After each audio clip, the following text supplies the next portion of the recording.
Hola, ¿ya me escuchan? ¿Sí se ve la pantalla? Sí, Sí. Ok, inicio ya. Ah, Hoy vamos a ver los artículos correspondientes al cáncer cervicouterino.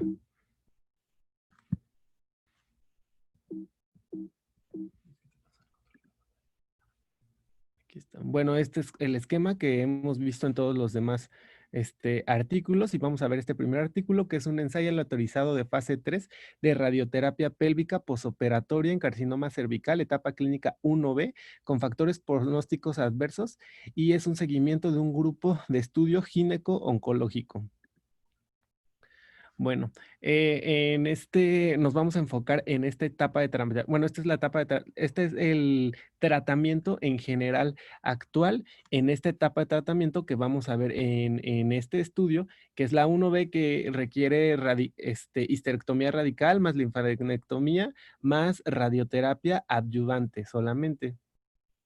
Bueno, entonces este estudio respondió esta pregunta, que es, ¿cuáles son las indicaciones posoperatorias de la radioterapia ayudante después de la histerectomía? Entonces, que es el ensayo Setlis, definió estos factores de riesgo que son los siguientes. Los criterios de inclusión son difíciles de recordar, entonces tenemos que tener dos de estos tres factores de riesgo, que es una buena simplificación de este estudio, que son invasión linfovascular, la invasión estromal más de un tercio y el tamaño tumoral mayor a 4 centímetros. Entonces, ¿cuál va a ser el objetivo de este ensayo SETLIS? Investigar en un ensayo aleatorizado de fase 3 si la radioterapia posoperatoria pélvica mejora la enfermedad libre de recurrencia y la supervivencia general en mujeres con estadio 1B del cáncer de cuello uterino con ganglios linfáticos negativos y ciertas características pronósticas que son las que mencioné antes, tratados con histerectomía radical y linfadenectomía pélvica. Entonces, la hipótesis fue que la radioterapia posoperatoria pélvica reduce la recurrencia en mujeres en estadio 1B del cáncer cervical con ganglios linfáticos negativos y ciertas características patológicas tratadas con cirugía más linfadenectomía y el objetivo primario va a ser la recurrencia libre de enfermedad. Entonces, como introducción a antecedentes, tenemos que el tratamiento cervicouterino va a requerir el tratamiento inicial, o sea, en las etapas tempranas va a requerir de cirugía más linfadenectomía. Entonces, las características histopatológicas que nos dicen que va a haber un fallo locorregional va a ser el diámetro del tumor, invasión estromal, invasión linfovascular. Si nos encontramos en un estadio 1B, y tenemos estos factores pronósticos que les mencioné, la recurrencia a 5 años aumenta de 2% hasta el 31%. Por eso es que es importante que no solamente el tratamiento fuera solamente con cirugía, sino adicionar algo más bueno, sino dar adyuvancia. Entonces, este artículo fue un informe a largo plazo en el que se proporcionaron los resultados finales del análisis de supervivencia y se actualizaron los resultados en el intervalo libre de recurrencia sobre la base de un periodo de seguimiento ampliado para los pacientes inscritos en el protocolo que fue el inicial, el 92 COG, GOG, perdón. Y pues así de este protocolo, este seguimiento, este informe a largo plazo, de ahí surgieron los criterios de SETLIS. Entonces, vamos a ver los criterios de inclusión que dentro de la clasificación de la FIGO era el cáncer de cervicouterino se encontraba en etapa clínica 1B, este, y tenía que tener dos o más factores de riesgo, que son los que ya previamente mencioné. En cuanto a la histología, se incluyeron pacientes que tenían cáncer de cervix de histología tipo escamoso, adenoescamoso o adenocarcinoma de cuello uterino. La patología, pues ahí nos definieron cuánto había de invasión estromal, si había invasión linfovascular, y esto fue a través de un comité de patología de ese protocolo. El tratamiento inicial, pues fue histerectomía radical y en el estudio describen cómo era esta histerectomía. Fue una extirpación del útero, parametrios y tejidos vaginales, así como ligamentos úterosacros, disección de uréter desde la entrada del ligamento ancho y lateralmente con unión del ligamento cardinal. También aunado a esto, como ya les había mencionado, había una linfadenectomía pélvica, que había una disección de la arteria ilíaca, circunfleja, obturador, bueno, de los vasos obturadores, la arteria y vena hipogástrica. Y en cuanto a la radioterapia, esta iba a empezar de 2 a 6 semanas después de la cirugía, con un intervalo de 14 días en un rango de 0 a 59 días. En cuanto a las intervenciones, como aquí solamente hablamos de radioterapia, entonces los campos fueron 4 campos de energías de 4 megaelectronvolts, y también se permitió utilizar cobalto 60, pero este solamente se incluía cuando había una distancia foco-piel de 80 centímetros o más. Las características, bueno, las dosis eran de 40, hubo dos esquemas, 46 grays en 23 fracciones, o sea, 2 grays al día, 2 grays por fracción, y 50.4 grays en 28 fracciones, o sea, 1.8 grays por fracción, dividido, y por semana se daban 5 fracciones. Algunas características era que no tenía que haber una interrupción de más de una semana en el tratamiento, y la mediana de duración era de 5.7 semanas, con un rango de 0.1 a 13.3 semanas. Como este tipo de tratamiento en ese tiempo se utilizaba radioterapia 2D, entonces la inclusión de los campos, bueno, los campos incluían estas estructuras, que eran los vasos obturadores, los hipogástricos y los ilíacos externos. Y como característica, pues eran campos APPA, y pues aquí se guiaban por límites óseos. El límite óseo superior estaba en el borde superior de L5, el borde inferior en el tercio inferior del agujero obturador, los bordes laterales al menos 1 centímetro más allá de los márgenes de la pelvis ósea, anterior la línea transversa trazada en la sínfisis púbica, y posterior 4 centímetros más allá del marcador de cervical. Esto es a lo que le conocemos como caja pélvica.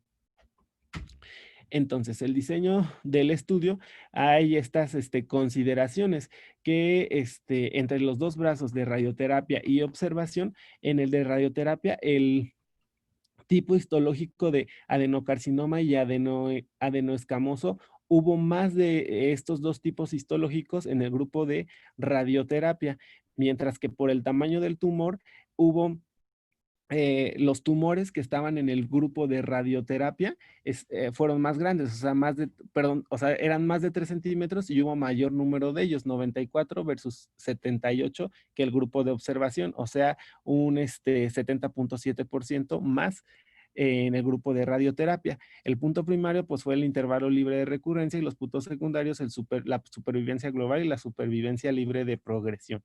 Entonces el seguimiento fue a 10 años, con un rango de 0.003 a 16 años.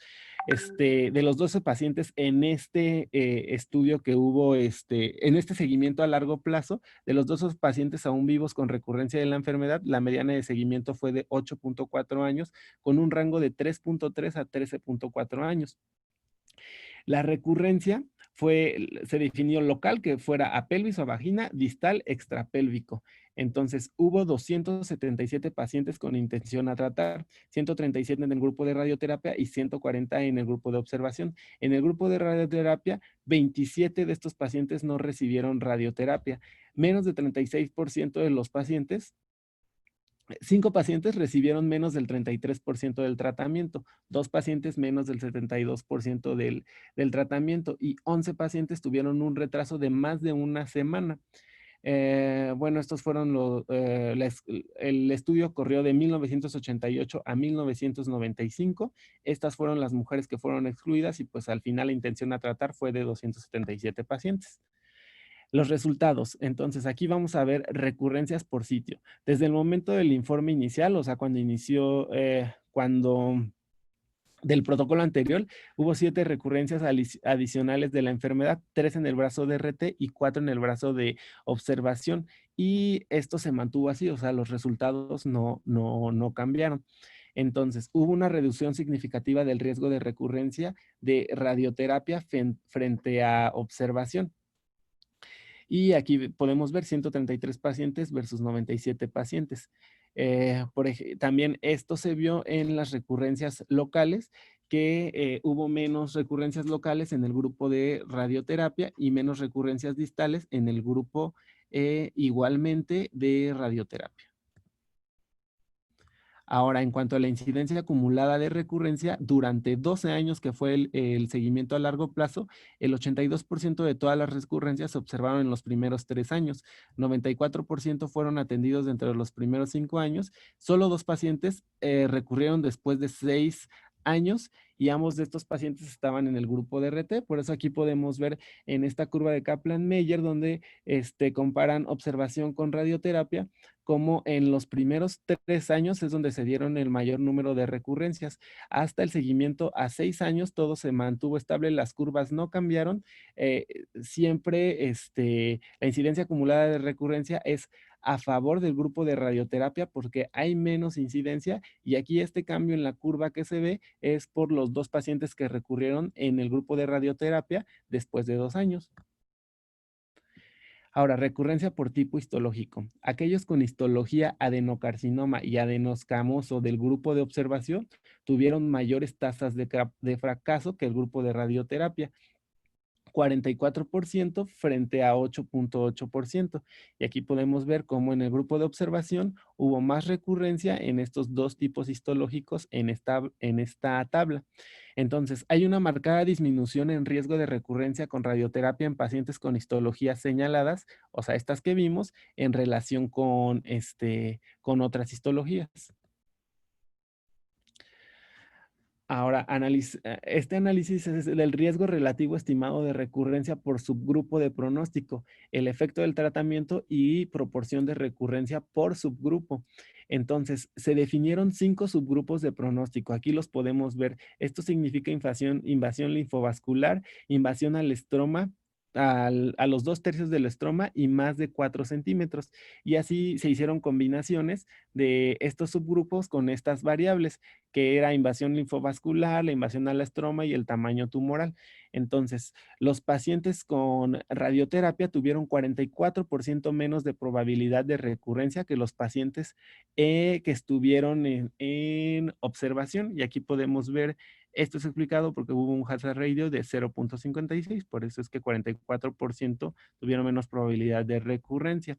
Entonces, la asociación entre el grupo del tratamiento y la recurrencia, que aquí es esto que vemos en esta columna, la radioterapia mostró un valor estadísticamente significativo en la reducción del riesgo de recurrencias para pacientes con esta combinación de variables, que era diámetro tumoral, invasión estromal, invasión linfovascular negativos y invasión linfovascular y invasión estromal positivos.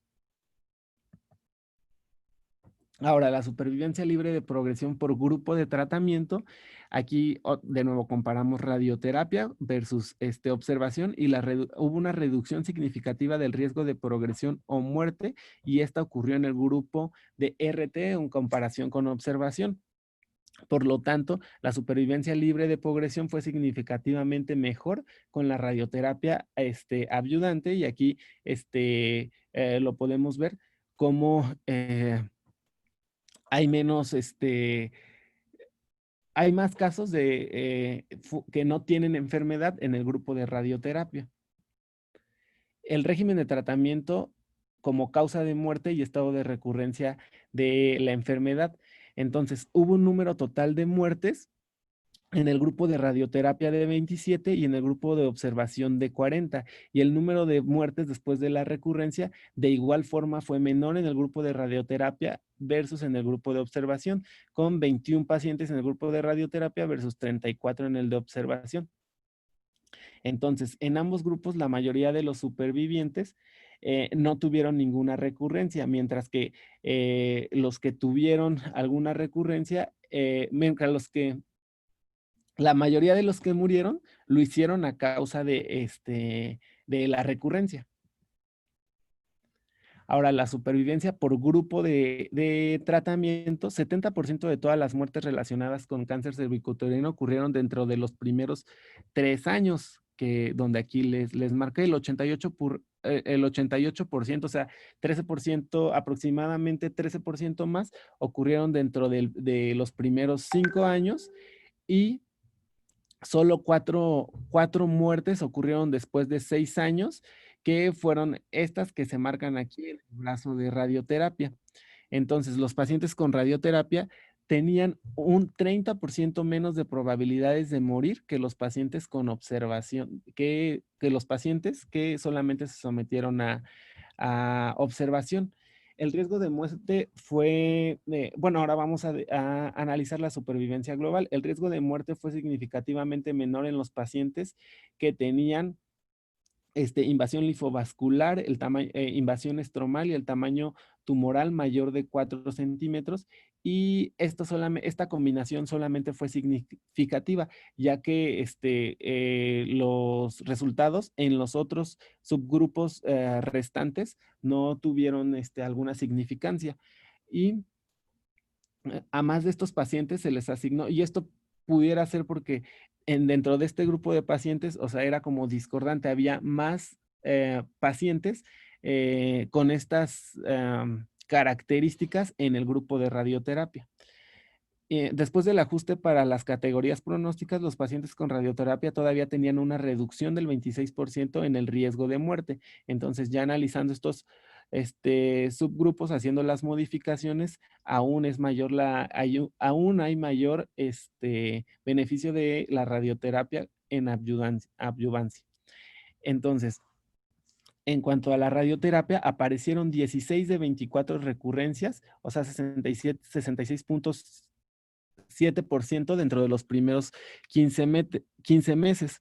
4 adicionales recurrieron en 4 años y las recurrencias restantes ocurrieron después de 4 años, después de la inscripción. 19 de 24 fueron fallas locorregionales y solo 4 de 24 de estas recurrencias fueron a distancia. Entonces, dentro de las recurrencias, 3 pacientes con enfermedad permanecieron vivas. Hablando de los efectos adversos, los pacientes con radioterapia fueron vistos diariamente durante el transcurso de 5 a 7 semanas, mientras que los pacientes con observación fueron vistos como máximo una vez durante 7 semanas. Entonces, pues no son muy confiables por el tipo de seguimiento en los dos brazos, no fueron muy confiables los resultados en cuanto a efectos adversos. Y aquí, pues algo muy importante, que esta tasa de falla locorregional difiere de estudios de radioterapia sola en las que la irridación pélvica produjo mayor control regional, lo que sugiere que una necesidad de aumento de la dosis de radioterapia, ya sea por AS externo o junto con braquiterapia. Entonces, en resumen, ¿qué es lo que nos debemos de llevar de este estudio? Que después de la cirugía, los pacientes que tengan ganglios negativos, hubo estos distintos subgrupos que fueron invasión linfovascular positiva, invasión estromal profunda mayor a 1/3, invasión linfovascular positiva con invasión estromal en 2/3 y el tumor mayor de 2 centímetros. Y así estas distintas combinaciones se les dio radioterapia a la pelvis de 4 a 6 semanas, de 46 a 50.4 grays en 23 a 28 fracciones. O sea, esos son los dos grupos de tratamiento bueno, las dos diferentes dosis de tratamiento que se les dieron. Y entonces la radioterapia disminuyó la recurrencia local de 28% a 15% y la supervivencia libre de recurrencia de 79% a 88%, ambos valores estadísticamente significativos. Y en un seguimiento más a largo plazo, el beneficio de la recurrencia local persistió y la radioterapia postoperatoria también redujo el riesgo de recurrencia, y con especial énfasis en el adenocarcinoma, bueno, el tipo histológico adenocarcinoma y adenoescamoso. En la discusión del artículo, las complicaciones de la radioterapia presentaron una relación costo-beneficio aceptable, ya que, pues, como analizamos anteriormente, pues, los desenlaces oncológicos fueron mejores en el brazo de la radioterapia adyuvante. Hay una disparidad entre los resultados de recurrencia y la supervivencia, y pues esto es sorprendente porque generalmente cuando hay mejor supervivencia, por ende hay mayor recurrencia. Dado que la comparación de la supervivencia generalmente es paralela, como ya les había dicho, las comparaciones de la recurrencia pues, son discordantes. Entonces, pues esto se puede explicar por tal vez el tamaño de la muestra, que era muy pequeña y además había más pacientes con distintas variedades, distintas características en el brazo de la radioterapia. El tamaño del tumor, tipo histológico, la prevalencia de ambos factores fue mayor en el grupo de radioterapia, pero estos desequilibrios no redujeron la eficacia en el brazo de la radioterapia. Entonces, en conclusión, con el seguimiento a largo plazo se demostró una reducción significativa del riesgo de recurrencia, del riesgo de progresión y de muerte, y esto marca la pauta para elegir el tratamiento inicial del cáncer cervicuterino con ganglios negativos. Hay varios posibles atributos al ensayo que podrían explicar parcialmente la aparente disparidad entre la recurrencia y la supervivencia y la particular eficacia de la radioterapia ayudante en la reducción de la tasa de recurrencia con tipo histológico adenocarcinoma y adenoescamoso contra escamoso, indican que pues se tienen que hacer pues más estudios más detallados para definir con qué tratamiento les puede ir mejor a estos tipos histológicos. Ahora ya tenemos el tratamiento adyuvante, o sea, las indicaciones de la radioterapia con adyuvancia después de la cirugía. Entonces ahora vamos a ver este otro estudio que es la quimioterapia concurrente y radioterapia pélvica en comparación con la radioterapia pélvica sola como terapia adyuvante tras cirugía radical en pacientes de alto riesgo con cáncer de cuello uterino en estadio temprano. Entonces, este artículo responde a esta pregunta: ¿qué factores posoperatorios son indicaciones de quimio-radioterapia ayudante en lugar de radioterapia sola? Entonces, aquí están los criterios de Peters que incluyen cualquiera de los tres factores, o sea, las tres P's: márgenes positivos, compromiso parametrial y ganglios positivos, y sirven como indicaciones para la quimio-radioterapia ayudante. Entonces, aquí va a estar este tratamiento en general, que en estadios tempranos se va a ofrecer se va a ofrecer la cirugía, que es una histerectomía más una linfadenectomía, y vamos a definir, de acuerdo a estos criterios de Peters, si le vamos a dar quimio radioterapia. Entonces, ¿cuál es el objetivo? Determinar si la adición del cisplatino o radiación pélvica mejorará la supervivencia de la etapa temprana en pacientes de alto riesgo con carcinoma de cuello uterino. Y la hipótesis: la adición de la quimioterapia al estándar de radioterapia pélvica va a mejorar la supervivencia libre de progresión y supervivencia global en pacientes con alto riesgo de recaída después de una histerectomía radical primaria más linfadenectomía. Entonces, como introducción tenemos que pues el tratamiento en general es la histerectomía más la linfadenectomía que les había venido mencionando, y es el tratamiento primario para etapas clínicas 1A2, 2A y 1B. Las recurrencias, hay mayor riesgo de recurrencia si tenemos ganglios positivos, si hay parámetros tomados, si hay márgenes quirúrgicos positivos, si hay lesiones grandes y profundas. Si tenemos una de estas características después de o sea, que después de la cirugía, la supervivencia global a 5 años cae de un 70% a un 50%. Entonces, la radioterapia adyuvante en alto riesgo disminuye la recurrencia. Bueno, había varios estudios en los que ya se había planteado la hipótesis de que la radioterapia adyuvante más la quimioterapia ayudaban a los desenlaces oncológicos, pero por ejemplo, solamente ayudaban en la recurrencia local, pero no mejoraban la supervivencia global. Había estudios fase 2 de cisplatino con 5-fluoracilo, pero estos se hicieron ya en etapas avanzadas o metastásicos, en los cuales había beneficio de estos agentes quimioterapéuticos.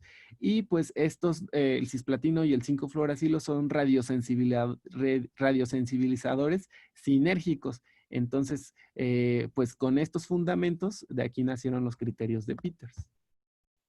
Ahora, ¿cuáles son los criterios de inclusión?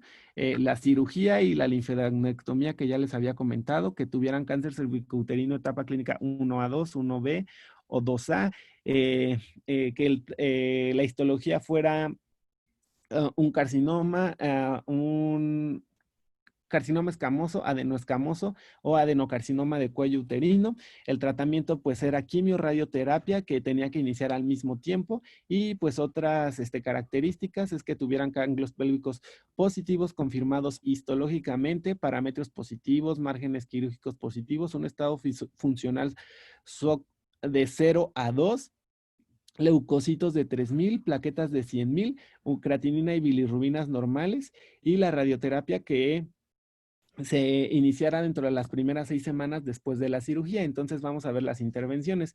En radioterapia primero fueron 4 campos en una caja estándar de 4 megaelectronvolts y no se permitió braquiterapia. Fue una dosis de 1.7 grays por día. Los días 1 a 5 de cada semana, 29 fracciones que daban un total de 49 grays.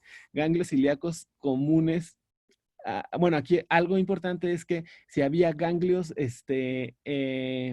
ganglios positivos en la ilíaca común, altos, dábamos un campo paraórtico y este era de 1.5 grays al día, 5 fracciones a la semana para un total de 30 fracciones, dosis total de 45 grays.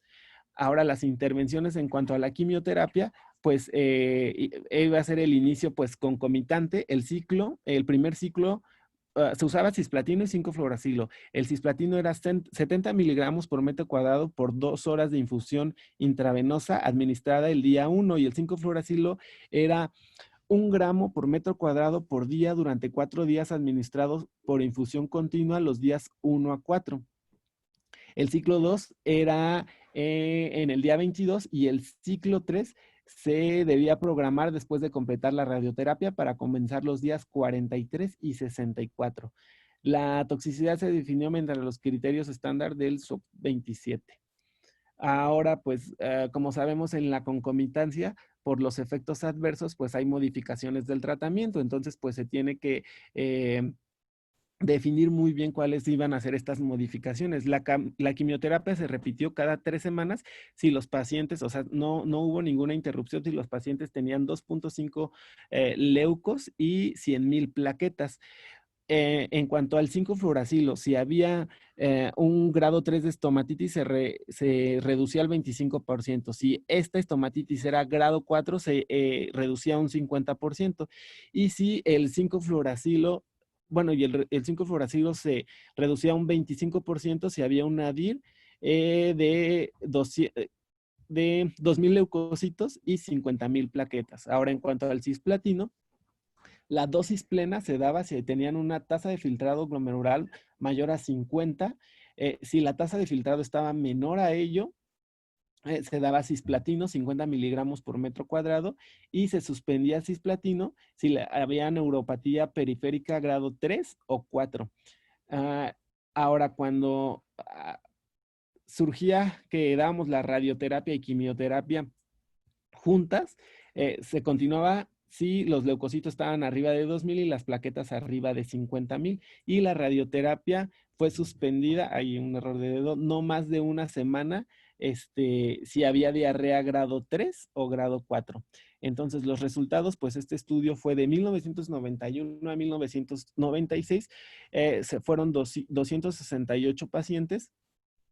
Aquí de estos distintos protocolos se obtuvieron los pacientes, 25 fueron no elegibles, por lo tanto al final 243 quedaron con intención a tratar. Entonces se aleatorizaron a 2 grupos, 127 en el grupo de quimio-radioterapia y 116 en el grupo de radioterapia. Y hubo un análisis intermedio en 1998. La quimio-radio, dentro de el grupo de quimio-radioterapia, un paciente no se trató por complicaciones quirúrgicas, 5 pacientes en el grupo de quimioterapia rechazaron el tratamiento, 4 pacientes rechazaron la quimioterapia en el grupo de quimio-radioterapia y en el grupo de radioterapia sola, 3 la rechazaron y 4 fueron por otras causas. Entonces aquí vamos a ver las características de ambos brazos de tratamiento, como la edad, la raza, el estado, bueno, en la etapa clínica si era 1A2, 1B o 2A, el tipo histológico, el tamaño y los ganglios positivos que tenía, pero no hubo diferencias estadísticamente significativas que impacten en ambos brazos. La integridad de la radioterapia en los dos brazos de tratamiento. Aquí el 89% de los pacientes, o sea, 133 de 127 asignados al azar, cumplieron la quimioradioterapia y 94% asignados al azar cumplieron la radioterapia sola y estas llegaron a 45 grays, 89% de quimioradioterapia y 94% de radioterapia sola. Obviamente llegaron a 45 grays más pacientes en el grupo de radioterapia sola. Estos fueron los detalles para el cumplimiento de radioterapia. El tiempo medio para completar la radioterapia fue de 43 días en el brazo de quimioradioterapia y de 41 días en el brazo de radioterapia sola. El número de ciclos de quimioterapia en el grupo de concomitancia, 71% de los pacientes recibió al menos 3 ciclos. De 27 pacientes que no recibieron que recibieron 1 o 2 ciclos, 6 pacientes fue debido a la toxicidad y 1 debido a que tuvo enfermedad progresiva y los otros pacientes se negaron a recibir pues los ciclos de quimioterapia. Ahora aquí vamos a analizar en esta curva de Kaplan-Meier la supervivencia libre de progresión por brazo de tratamiento, en el que fue una mediana de seguimiento de 42 meses y aquí podemos ver claramente cómo el brazo de quimioradioterapia tuvo una mejor, tuvo una mejora estadísticamente significativa en la supervivencia libre de progresión de 80% versus 63%. La supervivencia, perdón, la supervivencia global por brazo de tratamiento de igual forma fue mejor a favor del grupo de concomitancia de 81% versus 77% y lo podemos ver claramente en esa curva de Kaplan-Meier. Las recaídas obviamente también fueron menos recaídas locorregionales y a distancia en el grupo de quimioradioterapia y aquí se los marqué. Y la progresión libre de enfermedad por tipo histológico, el carcinoma adenoescamoso y el adenocarcinoma tuvieron un peor pronóstico e igual lo vemos en esta curva. El número de ciclos aquí es muy importante porque pues no todos los pacientes siempre cumplen la concomitancia, bueno, tienen que cumplir el mayor número de ciclos para obtener un beneficio y esto fue demostrado aquí que un mayor número de cursos de quimioterapia se asociaron favorablemente con supervivencia libre de progresión y supervivencia general. Ahora, en cuanto a la toxicidad, hubo más efectos adversos agudos en el grupo de la concomitancia, o sea, de quimioradioterapia, que en el grupo de radioterapia. Hubo en total 27 eventos agudos en el grupo de quimioradioterapia en 21 pacientes y principalmente estos efectos adversos fueron hematológicos como granulocitopenia, trombocitopenia. Y en el grupo de radioterapia solamente hubo 4 efectos adversos y menciona el artículo que uno de ellos y que fue como el de mayor importancia fue fibrosis de los ureteros, perdón. Entonces, a pesar de que los pacientes rechazaron la quimioterapia, vimos una profunda disminución en la recurrencia y una mejora en la supervivencia libre de progresión y global en la adición de quimioterapia a la radioterapia. La adición de quimioterapia a la radioterapia redujo significativamente la ausencia de progresión y supervivencia general para pacientes en etapa de alto riesgo que someterse a una histerectomía radical y linfadectomía pélvica.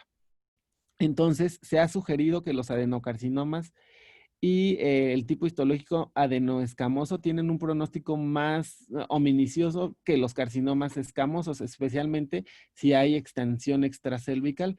Entonces, en resumen, en este artículo hubo 243 pacientes con cáncer de cuello uterino que estuvieron en estas etapas clínicas, tuvieron márgenes positivos, ganglios públicos positivos con afectación parametrial microscópica, fueron aleatorizados en radioterapia adyuvante de 49 Grace en 29 fracciones con ocisplatino más y 5 fluoracilo en infusión durante 6 horas y se administraron 4 ciclos de quimioterapia, los 2 primeros concurrentes con radioterapia y 95% fueron etapa clínica FIGO 1B. Entonces, dentro de las conclusiones, la quimioterapia mejoró la supervivencia global y la supervivencia libre de progresión, aunque después apareció este análisis retrospectivo posterior de Monk que cuestionó el beneficio de la quimioterapia para tumores más pequeños, menores de 2 centímetros.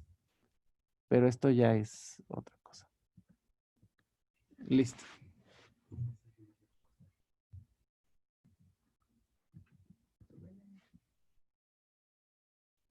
¿Están ahí? Sí, no, o sea, no sé si... Sí. Daniel, ¿quieres? Ah, ya se activó. Perdón.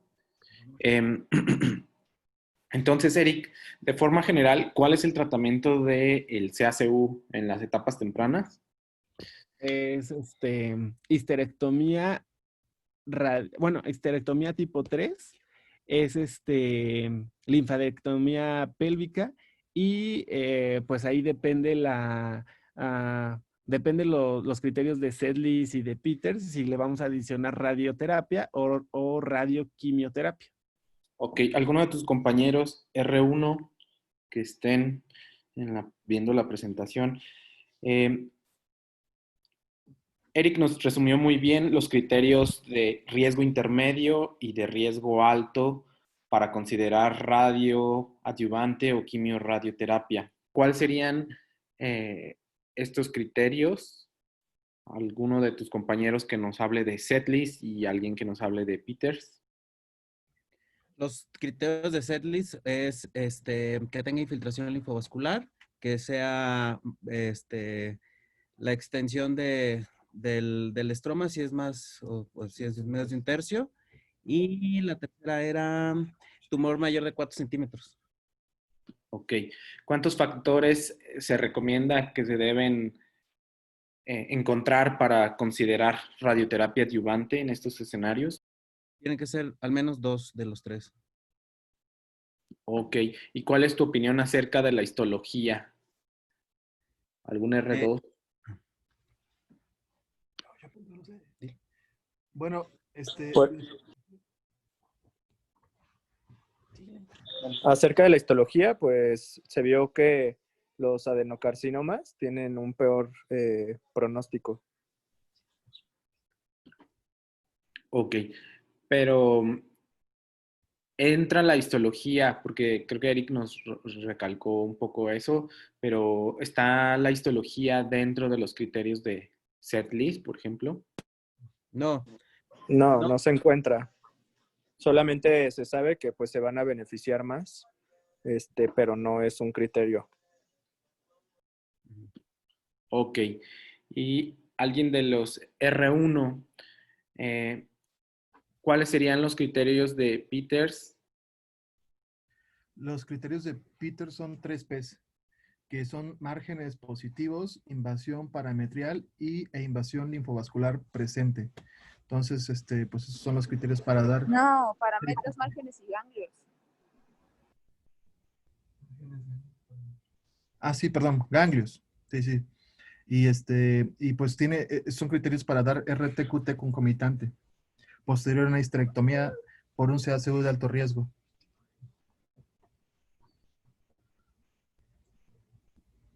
Ok, ¿y cuál sería el beneficio de agregar quimioterapia o por qué es mejor agregar quimioterapia en este escenario? Porque se vio que disminuía un 46%, o sea, tenía un hazard ratio de 0.54 en el beneficio para disminuir la recurrencia. El beneficio que se observó fue un beneficio en la supervivencia libre de progresión del 80 contra el 63% y supervivencia global 81 contra el 71%. Ok, ¿y qué efecto tiene la quimioterapia? ¿O por qué no fue mejor solo la radio? Porque es Radiosensibilidad.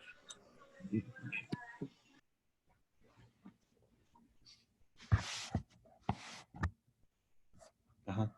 Ok. Y en este grupo de alto riesgo, ¿tuvo algún impacto la histología? Sí, también tuvo. En el cuanto a adenoescamoso y adenocarcinoma, les fue mejor también. ¿Y aquí incluimos también en los criterios de Peters la histología? ¿O cómo No. quedan los criterios de Peters? Eran esos. No, de igual forma no se Al igual que en los de Sedlitz se vio, o sea, no están incluidos en los criterios, pero sí se vio que este grupo de pacientes adenocarcinoma y adenoescamoso tenían mejores resultados, pero no se incluyen. Ok. ¿Y cuál sería la dosis entonces de radioterapia o tratamiento combinado en adyuvancia para CACU en etapas tempranas? Son de 46 a 50.4 grays de acuerdo al artículo de Sedlitz.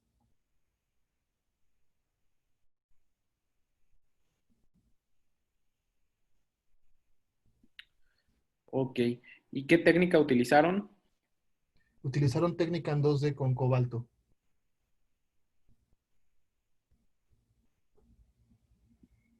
Ok. Bueno. ¿Alguna opinión que tengan los R3 acerca de los artículos? Pues quizá valga la pena recalcar un poquito. De hecho, sí lo dijo Eric, que en este tipo de pacientes, pues no se llevaron a braquiterapia, no se recomendó el uso de braquiterapia en estos pacientes.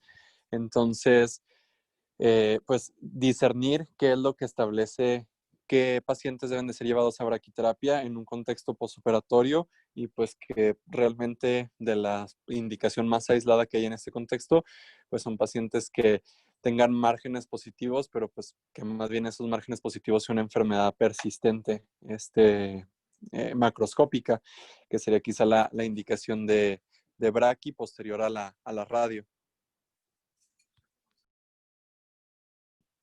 Así es, y esto es parte pues, de los motivos por los cuales la cirugía, digamos, tiene ciertas indicaciones solamente en el cáncer cérvico-uterino y por eso a partir de cierta etapa clínica el tratamiento es quimio-radio concomitante. Radio externa seguido de braquiterapia. ¿Alguien más de los R3 que quiera dar su opinión, algún comentario?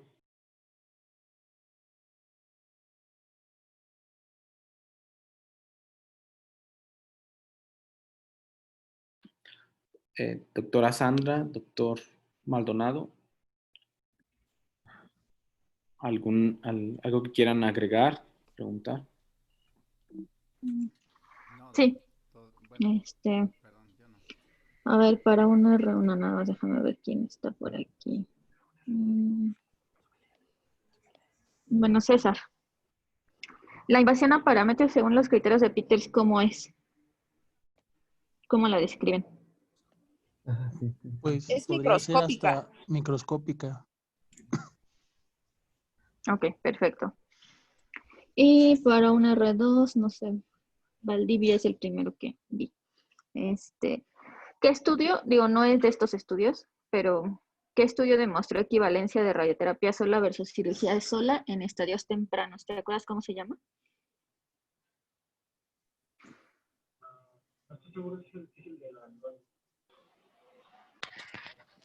Es el estudio de Landoni, doctora. Un estudio de Landoni. ¿Y te acuerdas más o menos qué evaluaron? Así en resumen, en unos 2 minutitos o menos que puedas resumirlo.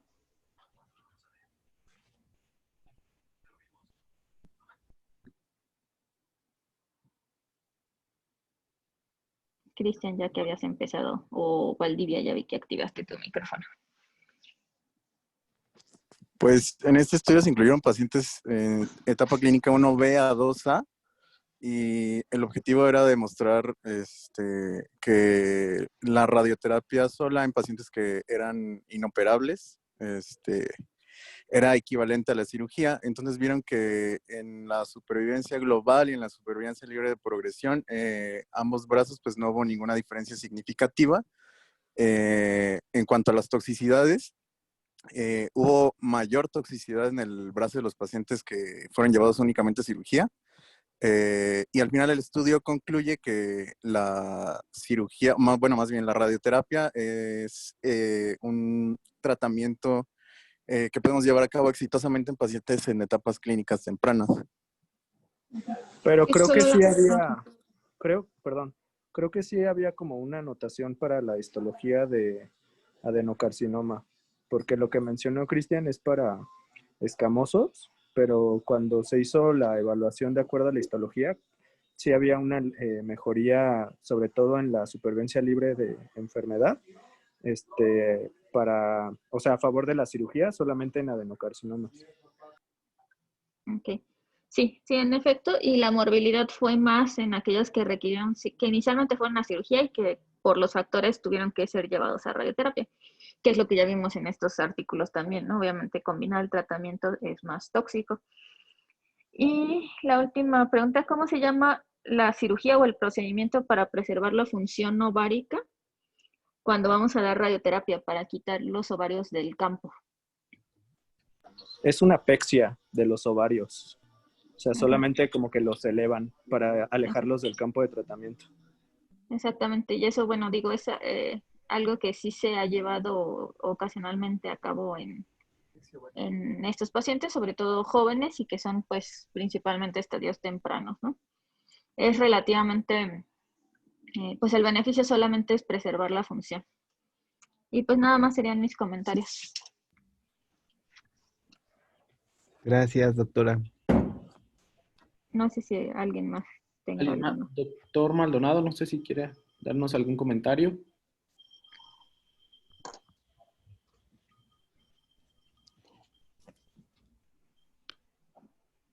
Son muy concretas y no le veo mayor duda. Gracias.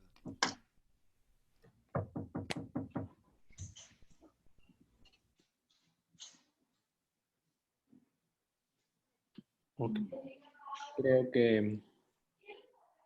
Creo que no está por ahí.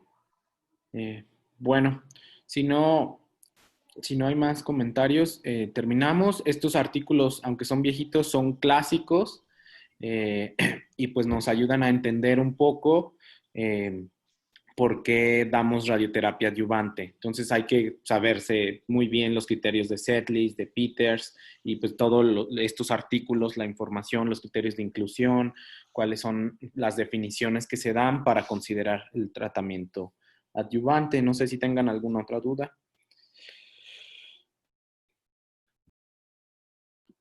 No, doctor, muchas gracias.